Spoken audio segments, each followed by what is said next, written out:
لولا الهوى لم ترك دمع على طلل ولا أركت لذكر الباني والعلم.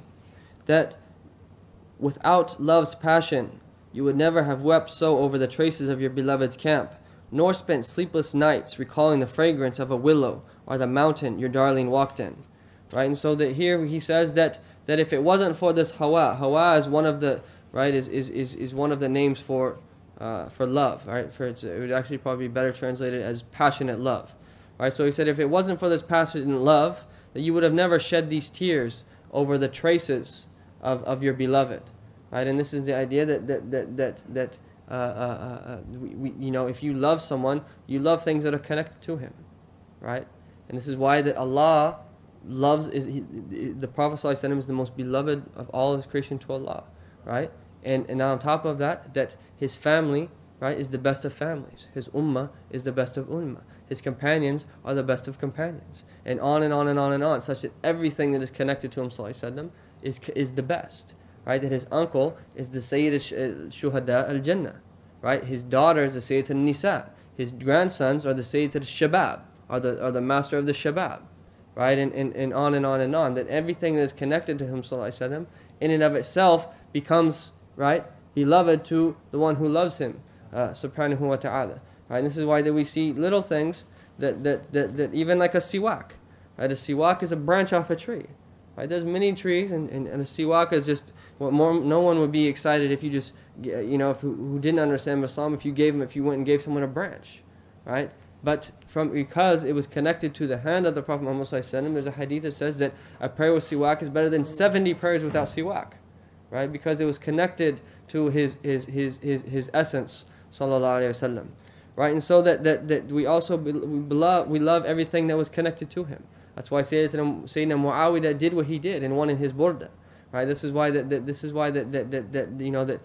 everything is connected to him, Medina, and everything that he did, that they wanted to do it. So there was people even like Sayyidina Abdullah bin Umar that reached a level of ittiba', that even in things that the Prophet ﷺ looked outwardly to do that were just a coincidence, that he followed them in him. Right, when the Prophet Muhammad ﷺ's camel went around a tree 3 times, and then later Sayyidina Abdullah bin Umar was following that same path and also went around the tree 3 times. Right, and this is what the Sahaba were. That this love that they had in them enabled them to overcome what they could overcome. Right, they were constantly outnumbered. They were constantly in situations where things looked like that they wouldn't have the upper hand. But this love that they had for the Prophet Muhammad ﷺ drove them to do these things. So he goes on to say that فكيف تنكر حبا بعدما شهدت به عليك عدول الدمع والسقم, that nor would the mere memory how could you deny such a love when true tears and real heartbreak testify so strongly against you? So he uses a very eloquent way of saying that how could you, right, deny this love that you have, right, when the witnesses, udul like here means like the witnesses of tears, right, in heartbreak are against you. Right, so he's saying now, just as someone would witness something in the outward, that his tears, right, are witness to that which was in his heart. So there's no way to deny this love. وأثبت الوجد خط عبرة وضنان مثل البهار على خديك والعنمي, and that the sorrow of love has etched 2 salty troughs down your face and branded gaunt marks on it as pallid as yellow and blood red roses. Right, and so that he's going here to say that how could you deny this love from the first thing he mentioned, and also that you've been crying so much that your face has become yellow and you see tears in your eyes constantly from this weeping that you're doing, such as they're like red roses, right? They're like red roses from what people. So there's no way to deny it, right? If you try to hide it, that people will be able to see. People know when people have cried, right? They see it in their eyes. They see the trace on their face, right? نعم صرى طيف من أهوى فأرقني والحب يعترض اللذات بالألم. How true in the night of a vision of the one I long for came and deprived me of sleep. But love is famous for impeding pleasures with pain. Right? And this is what they say. They say that someone who truly loves the Prophet Muhammad ﷺ is unable to sleep at night. Right? That if we haven't reached the point where we spend sleepless nights yearning for him, it's a sign that our love's weak. right? And love for the Prophet Muhammad ﷺ is a condition for the validity of iman, right? If someone doesn't love him ﷺ, he's not a believer, right? His iman's, it's not a sign of faith, right? It's a condition for faith, right? To love him ﷺ, right? And every Muslim loves him, even if it be weak. They all love him, you know. But it's a condition for the acceptance of faith, loving him ﷺ. Right? And if we even look at the word hub in its linguistic root, it comes from the word habba. Habba is a seed, right? So that there's even a linguistic proof that love is the root of everything, right? That it's the habba, it's the seed. It's just as the seed is the first start to the eventual tree that you have, right? That it's the love is the root, you know, of this affair that we're in, right? So he goes on to say that but love is famous for impeding pleasure with pain, right? And love is painful, right? At the same time that love is there's a joy to it, it's painful, right? If someone really loves someone, like they long to see him, right? And this is, they say, the greatest way to see the Prophet Muhammad ﷺ in your dreams is by establishing this heart connection with him, right? And longing to see him ﷺ, to the point that you would cut off your hands and legs, right? To have the ability to be able to see him, right? And this is why we see in a hadith where the Prophet Muhammad ﷺ told the Sahaba that they were not his ikhwan, yani they were his ashab, his companions, right? His ikhwan, right, were people who came later, right? Who believed in him ﷺ without ever even seeing him, right? They're his ikhwan, you know. And so people who believe in him later, you know, is a very high rank, that have never seen him, right? And who yearn, you know, to see him ﷺ, to the point that they would give everything up in the dunya that they could have just to see him one time. And this is the best way by which people could come to see him. There's a hadith where he says ﷺ that مَنْ رَآنِي فِي الْمَنَامِ فَقَدْ رَآنِي حَقًّا, right? That فَإِنَّ الشَّيْطَانَ لَا يَتَمَثَّلُ بِي, that whoever sees me in sleep has surely seen me, because the shaitan does not take my form. He does not come on the form of the Prophet Muhammad ﷺ. And this is also a proof that should strengthen our iman, that the deen of Islam is true, right? That I heard Habib Umar one time say that, he said that who thinks the Prophet Muhammad ﷺ has died, that person's dead, you know. Prophet Muhammad ﷺ is alive, you know. And there's a clear hadith that says that if someone sends salams upon the Prophet Muhammad ﷺ, that radda ilayhi ruhi, Allah subhanahu wa ta'ala returns his ruh to him, right? And so that an angel conveys the salams to him, and Allah returns his ruh to him, and then he returns the salams, sallallahu alaihi wasallam. Right? And Imam Suyuti describes this. He says that it would be inconceivable to think that, right, as many people all throughout the world that are constantly sending prayers upon the Prophet Muhammad sallallahu alaihi wasallam, that Allah is constantly, you know, moving his ruh back and forth to him. So he says it's a higher level. It's called istighraq, where that he is in the state that he could deal with it, return these salams. But the point is that the Prophet Muhammad ﷺ, right, and also that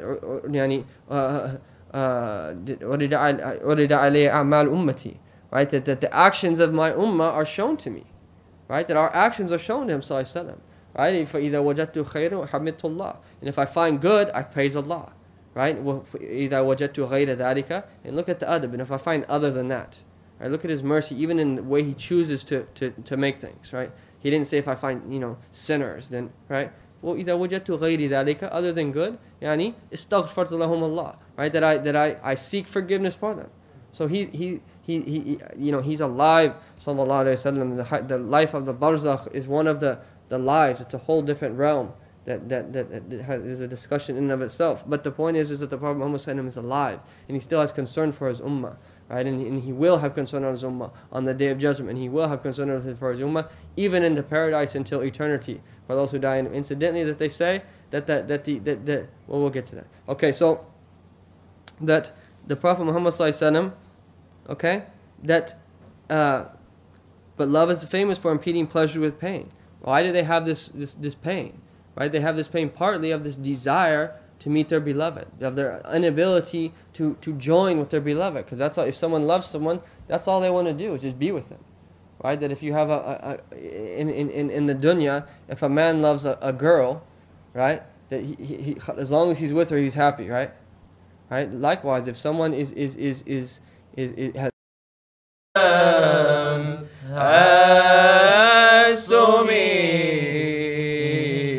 ظلمت سنة من أحيا الظلام إذا أن اشتكت قدمه الضر من ورمي وشد من سقب أحشاءه وطوى تحت الحجارة كشح المطرف الأدم وراودته الجبال الشم من ذهب عن نفسه فأراها أيما الشمم وأكد زهده فيها ضرورته إن الضرورة لا تعدو على العصم وكيف تدعو إلى الدنيا ضرورة من لولاه لم تخرج الدنيا من العدم مولاي صل وسلم دائما أبدا على حبيبك خير الخلق كلهم يا رب صل على محمد وعلى سادتنا أهله وصحبه الكرام اللهم صل على سيدنا محمد الذي ملأت قلبه من جلالك وعينه من جمالك فأصبح فرحا مؤيدا منصورا وعلى آله وصحبه وسلم تسليما والحمد لله على ذلك سبحان ربك رب العزة عما يصفون وسلام على المرسلين والحمد لله رب العالمين.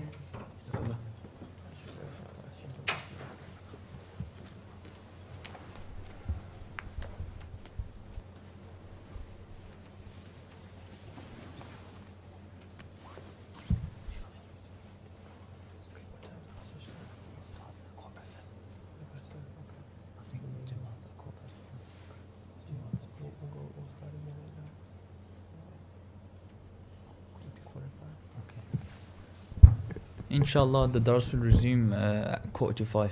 Inshallah.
صل على محمد وعلى سادتنا أهله وصحبه الكرام.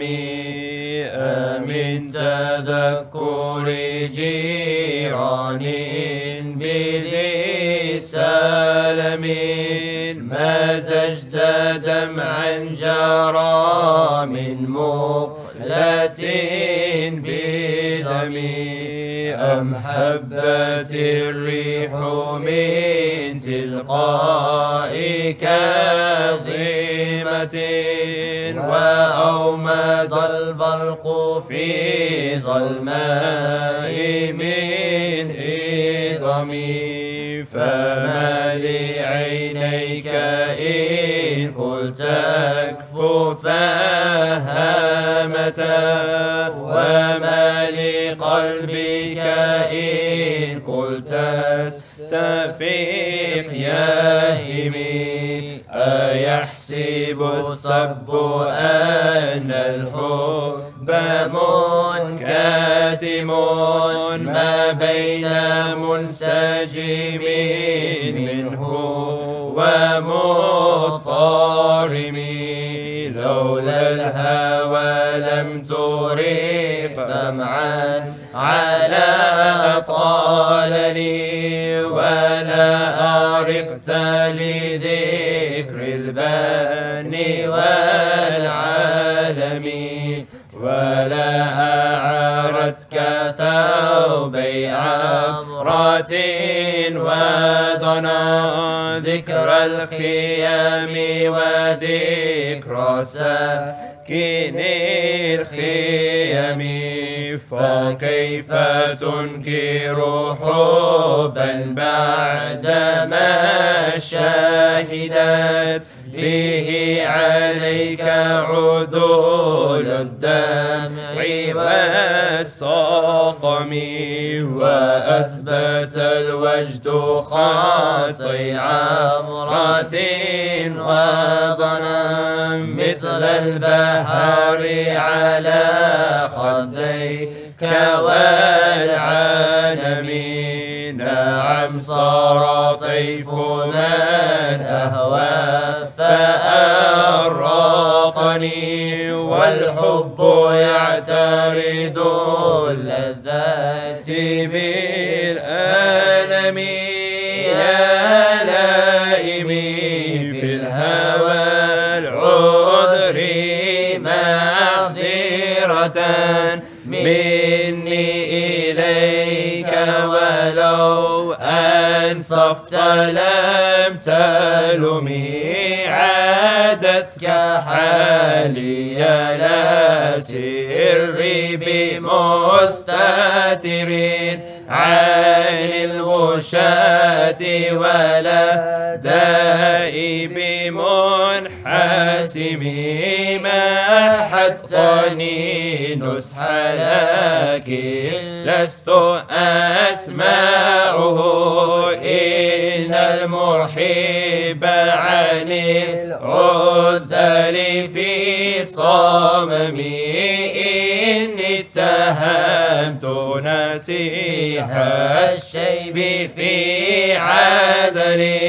والشيب أبعد في نصح عن التهم فإن أمرتي بالسوء ما تعدت من جهلها بنظير الشيب والحرم ولا أعادت من الفعل الجميل قرا ضيف ألم برأسي غير محتشم لو كنت أعلم أني ما أوقر كتمت صيرا بدلي منه بالكتم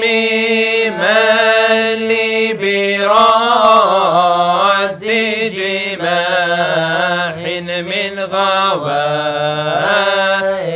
روايتها كما يراد جماح الخيل باللجم فلا ترم بالمعاصي كسر شهوتها إن الطعام يقوي شهوة النائم والنفس كالطفل إن تهمله شاب على حب الرضاع وإن تخدمه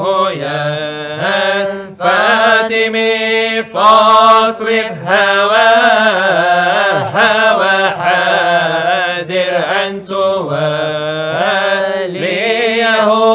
إن الهوى متى ولا يسمي أو ياسمي وراعيها وهي في الأعمال سليمة وإن هي استحلت المرعى فلا تسمي كم حسنت لذة للمرء قاتلة من حيث لم يدري أن السم في الدسم واخشى الدسائس من جوع ومن شبع فرب خماصات شر من التخم واستفرغ الدمع من قدم آلأت من المحارم والزم حمية الندم وخالف النفس والشيطان وعصيهما وإنهما محضاك النصح فاتهمي ولا تطع منهما خصما ولا حاكما فأنت تعرف كيد الخصم والحاكم أستغفر الله من قول بلا عمل لقد نسبت به نسلا لذي عقمي أمرتك خير لكن ما تمرت به وما استقمت فما قولي لك استقمي ولا تزودت قبل الموت نافلة ولم أصلي سوى فردي ولا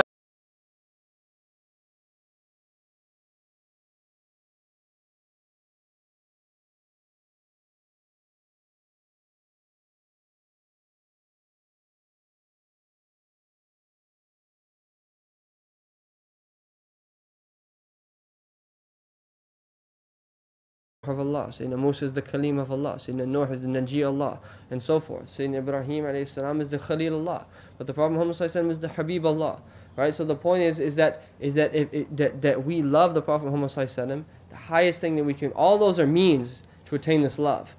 And they're all good. And the highest is to love him because he deserves to be loved. Right? We love him because he is the beloved of the Most High. Right? Of Allah subhanahu wa ta'ala. Who he's the most beloved to him subhanahu wa ta'ala. So we love him because he's beloved to Allah. So he says that if you would, O you who fault me for this vestal love, accept my excuse. Yet if you judge fairly, you will find me blameless. May you never have to live like this. So he says that عددك حالي لا سري بمستتر عن الوشاة ولا داعي بمنحسمي. That may you never have to live like this. I can't even keep it a secret. From my critics, I'm so feverish and lovesick. So the first part is he's saying that he sometimes suffers so much from this love that he feels that he doesn't want people to have to experience the suffer that he goes through. وَلَا سِرِّي بِمُسْتَتِرٍ. Right? I can't even keep it a secret, right, of this love. It's so overwhelming that it keeps manifesting in front of people. عَنِ الْوُشَاتِ وَلَا دَاعِ بِمُنْحَسِمِ. So this love that I have, right, as I'm unable to rid myself of it, right, and this happens, right, that right, and just like they say that when someone's making dhikr, right, that the first stage of making dhikr is that one person force himself to concentrate, right, when someone recites certain awrad of the Prophet Muhammad, certain certain things that the Prophet Muhammad, du'as that he said to recite, that someone might not concentrate in the beginning. Right, but the first step is to concentrate, is to force oneself to concentrate, right? And then that one will continue and go to the next step is where they'll finally have concentration, right, when they recite. And then the third and final step, as the scholars of the science say, that it'll reach a point where they'll have constant hudur, right, to the point that it will be hard to not have hudur, right? And this is the pinnacle of spiritual excellence that all of us can reach, is to be in the state of ihsan constantly. Right, that our hearts are constantly in the presence of Allah. Right, and this is why we have prayer 5 times a day. It's a constant awakening. It's why we have different du'as from the Prophet Muhammad and almost everything that he used to do. Right, there was a du'a from waking up, from going into the restroom, coming out of the restroom, things to even say after you clean yourself in the bathroom, and then go from that into making wudu, and after one makes wudu, and then going to prayer, and then after prayer, and then leaving the house on the way to the masjid, when you ride your car. Right, when you even look in the mirror, when you wear your clothes, everything that was through his life is constant dua. So I said, this is so that we become aware of what we are here for. Right, we become aware, and this is exactly what the prophets and messengers came for. Right, they came to wake us up to spiritual and divine realities. Right, they came here so that we may become enlightened people. Right, that have our hearts constantly in the presence of Allah subhanahu wa ta'ala. And these are the means by which we attain them. Right, by following his sunnah sallallahu alaihi wasallam. And if someone does that and forces themselves at first, they'll soon come to have presence in those. Right, and then they say, and if they go on, right, to after that someone will reach the point where they are constantly in the divine presence. Right, and this is the state that the Sahaba al-Kiram were in. Right, so he says that محدتني النصح لكن لست أسمعه إن المحب عن العذال في صممي. That you have given me good advice, but I can't hear it. Yani the people that are criticizing him. A lover's ears are deaf to the outcries of love critics. Right? So he's saying that you've given me advice, right? But I'm unable to hear it from this overwhelming state that I am in. Right? So that people that if someone is in love with someone in something, right, as they say, حب الشيء يعمي, right? It's actually, Imam al-Bujairi mentions it as a hadith, that حب الشيء يعمي, that the love of something blinds, right? Love blinds. We even have it in English, right? And this is why that you see that they say that عين الرضا عن كل عيب كليلة, right? That if someone looks at something with the ayn of rida, the eye of contentment, that he will not see anyone's faults, right? وعين السخط وعين السخط تبدي المساوي, right? But if someone looks at someone, right, as a critic, that they will only notice their faults, right? And so that if you see the people that we love, right, that we just for some reason we just overlook all of their faults and only see the things that the good aspects of them. Whereas if we see someone that we dislike, right, someone's enemy, that they just point out, time after time after again, things that they do wrong. And this is a disease of the heart. That we see people that have served Islam in great ways, right? That they've served Islam and helped people, to strengthen their iman, and then people have no idea what they do for them, and they might say one thing, right? That's not even verified if they even said it or not, and nor do we know what they even mean by if they said it. Right? And all of a sudden people start criticizing and saying bad things and this type of thing. Right? These are things of diseases of the heart that we must come aware of. Right? إني اتهمت نصيحة شيبي في عدلي والشيب أبعد في نصح عن التهم. That how can I listen? I don't even trust the counsel of gray hairs. And everyone knows old age is guileless when it comes to good counsel. Right? So he's saying that how could I listen to a person, right? When I haven't even taken the counsel of gray hairs, right? They say gray hairs, right, are counsel because they warn you that death is near, right? When someone receives gray hairs, it's a sign that it's like a warning, that death is near, right? So he said that I don't even trust the counsel of gray hairs, right? And the shayba is an old man, and normally that people might refuse advice from someone that is younger than them, right, or someone that is young. But normally, if someone is old and they've had a lot of experience, his advice is accepted. So he's saying, even this person, I don't attain this counsel from. وَالشَّيْبُ أَبْعَدُ فِي نُصْحٍ عَنِ التُّهَمِ.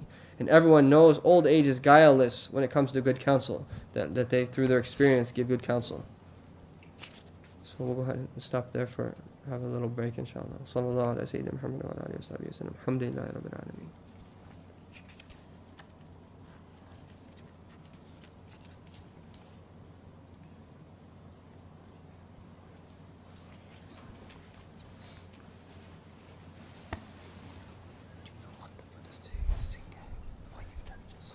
Should we do it? Yeah. Bismillah. They're here? Yeah. Bismillah.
Usually the different rhythms.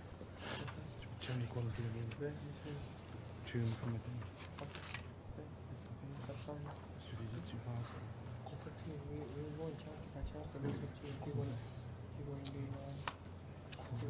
what do you guys to do? Chop like you know. Stop share. Stop share. I'll show you. I'll listen to them. I need the chorus, okay?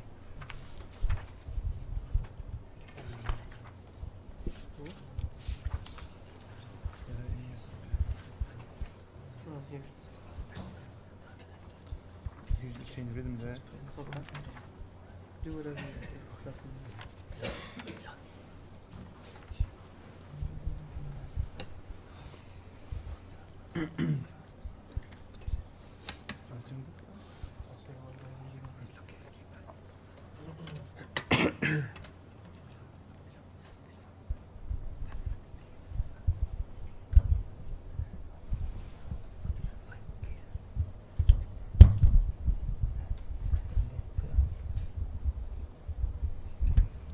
loves the Prophet Muhammad ﷺ, he just wants to be with him, right? He just wants to be with him eternally, right? And this desire, the fact that he's not there yet, is what is making his heart, And Imam Busayri reached the point that he had such a strong desire and longing that it eventually took his life, right? And so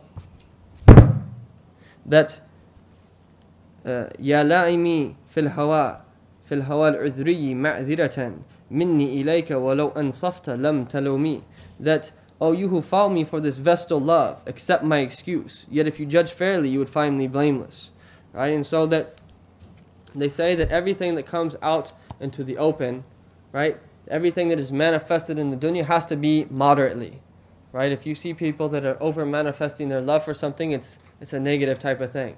When everything comes into the world, it has to be moderate, right? This is why we've been commanded constantly, and all of the attributes of the heart are a fine line between moderation, are between remissness and excessiveness, right? The Sirat al-Mustaqim, that's what the Sirat al-Mustaqim is all about, is being between these two extremes, right? Courage is the middle way between someone being cowardliness or what's called tahawwur, being reckless, right? The difference between someone just running out into an army when they're, right, or someone that just is scared to go out, right? You're supposed to be firm and be patient and meet your enemy, right? And so the thing here is that everything that comes into the world has to be moderate, right? But the heart, right, the heart is open. As long as things are in the heart, that someone, right, the doors are open, right? There's no bounds there, right? So what he's saying here is that some things, right, might have, right, if you see someone who loves someone like so much that it affects the way they live,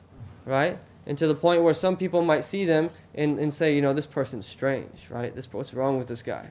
That he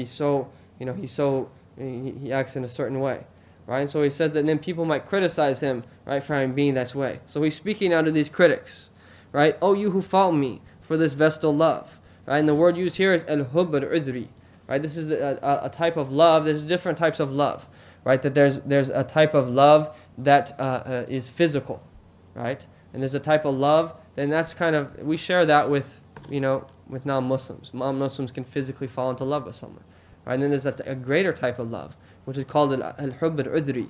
Udhri is from the same root as al-adhra, which is a virgin, right? So a virgin is usually considered to be modest, and it's a symbol for purity, right? And so that then we see that the Prophet Muhammad sallallahu alaihi wasallam, in his description of him sallallahu alaihi wasallam, that he was as modest as a virgin, right?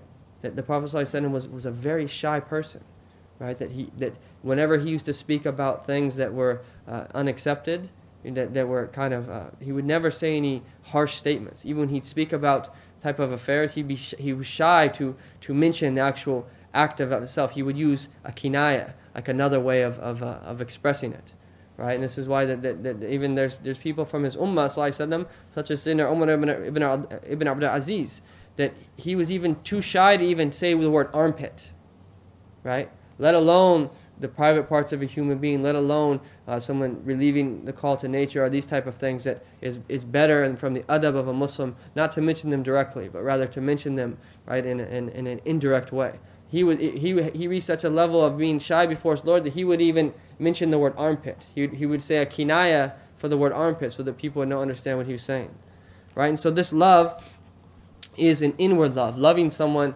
right, for their attributes, right? And this is one of the hikmahs of why Muslim women wear hijab, right? So that they're not these physical objects that the only reason one person wants to get with them is because of their physical, right? That what about all the women in school that might be overweight, right? That all of a sudden that there's no place for them in anything. Right, so there's wisdoms in why Allah subhanahu wa ta'ala chooses everything, right? And we, as Muslims, we have to be people who overlook the outward, and look, to the inward. And it's from the kamal of the Prophet Muhammad sallallahu alaihi wasallam that he was the most beautiful person outwardly and inwardly ever. So this love for him sallallahu alaihi wasallam is about his inward attributes sallallahu alaihi wasallam. This al-hubb al-udhri, right? This pure vestal love, as Sheikh Hamza translates it, right? And so that this udhri comes from a tribe that was known as Bani Udhra, right? And as we previously mentioned, that this was a tribe that was known from the Arabs, that some of them had actually passed away and died from their excessive love for people. Right? It was something that was well known to the Arabs, right? So it became known as Hubb al-Udhri, right? By naming of them, so that this vesting love that he has for that. Oh, yet you who fault me for this vested love, accept my excuse. Yet if you judge fairly, you will find me blameless, right? And he said that because that love is not something one can control, right? The scholars say that there's a difference between something ikhtiyari or idtirari, right? That like for instance, the dominant opinion is that when a person is not able to control the different thoughts that come to his heart, right? He can control what he does with those thoughts, but he can't control the different notions that are constantly coming into the soul, right? But he if they come to the soul, then he can direct them, act upon them or not act upon them, and do something appropriately. But likewise, that one can't, once that love has become firm in someone's heart, that sometimes it's uncontrollable, right? What's controllable is the means by which to attain, like the first step is controllable, right? That people, right, have to set out to try to attain this love of the Prophet Muhammad sallallahu alaihi wasallam, right?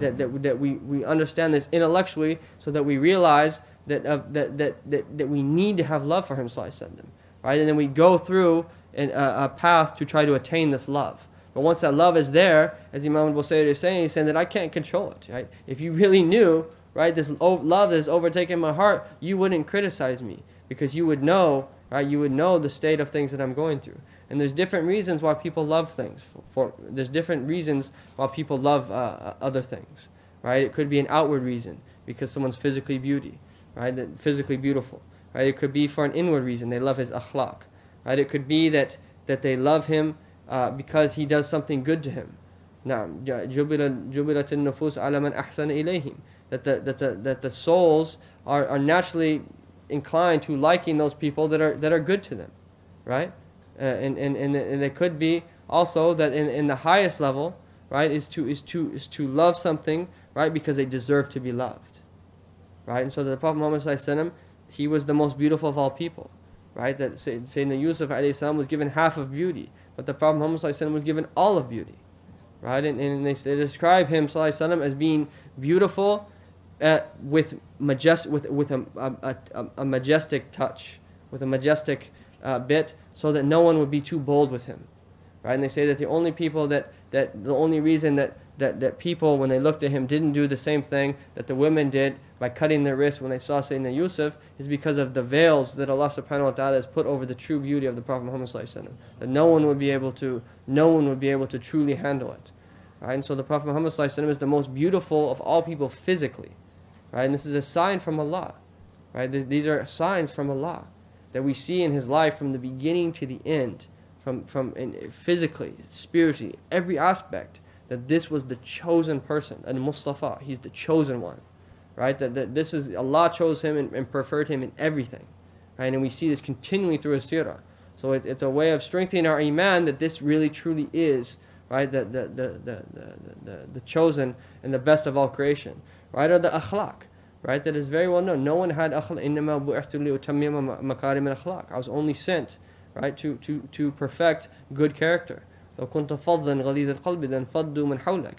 That if you were فظا or غليظ القلب, hard-hearted, they would have dispersed from you, right? So his Prophet Muhammad sallallahu alaihi wasallam had the best character of anyone, right? And likewise, that no one's done amount of good for us as he's done, right? That when Prophet Muhammad sallallahu alaihi wasallam ascended into the seven heavens and ascended past the Sidratul Muntaha, which was a khususiyya only for him sallallahu alaihi wasallam, that even in the state where he was Qabil Qawsayn, which is a kinaya on being close to his Lord, right? In this state that he ascended, the seven heavens surpassed him, right? And he went to the Sidratul Muntaha, not even Jibreel alayhi salam couldn't go past there.